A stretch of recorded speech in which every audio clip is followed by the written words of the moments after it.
30 تەمووزی ساڵی 2023 حکوومەت یەرێم دەستی بە ڕێکارەکانی بە قەزابوونی خورماڵ کردووە و تا ئێستا بە فەرمی بڕیاری بە قەزابوونی خورماڵی نەداوە و دۆسیەکە لە نێوان ئەنجومەنی وەزیران و سەرۆکایەتی یەرێمدایە.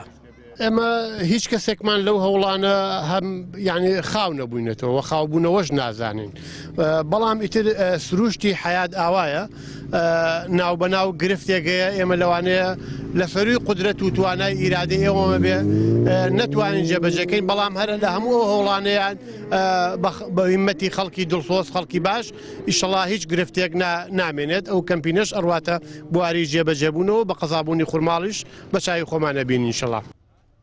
نزیکەی ساڵێکە دانیشتوانەکەی چاوەڕوانی بڕاری بە قەزابوونی خورماڵ دەکەن و ئومێد دەکەن هیچ بربەست و گرفتێک لە بەردەم دۆسیەکە دروست نەکرێت، چونکە خورماڵ خاوەنی مێژوویەکی دێرینە و لە گەشت ڕوویەکەوە شایستەیەوەیە بکرێتە قەزا.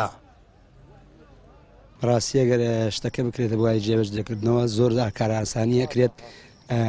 دانیشتوانی خورماڵ ئەتوانن بڵێن زۆربەی جار بۆ ئیش و دایرە و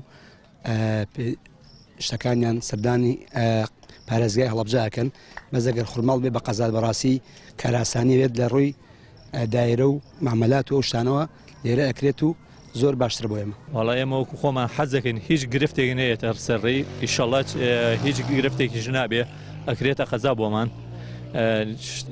ناوچەکەمان ناوچەیەکی زۆر فراوانە بکرێتە قەزا بۆمان، چونکە خەڵکێکی زۆری تێ لە منتیقەی هەورامان و بەرەو شارە زورۆ پێمان باشە ئیشەڵا حکوومەتی هەرێمی کوردستان بۆمان بکە بە قەزا. بەپێی زانیاریەکانی پەیام پێشتر گرفتی سەرەکی لە بەردەم ڕێکارەکاندا نەبوونی پارە و بودجە بووە، بەڵام وەزارەتی ناوخۆ جارێکی دیکە داوای نەخشەی خورماڵی کردوێتەوە. ئەوانیش ئاڕاستی سەرۆکایەتی هەرێمیان کردو و دۆسیەکە لە ئێستادا لە سەرۆکایەتی هەرێم و دیار نییە کەی بڕیاری بە قەزابوونی ناحیەکە دەدرێت. سامان فتاح، کەناڵی ئاسمانی پەیام، خورماڵ.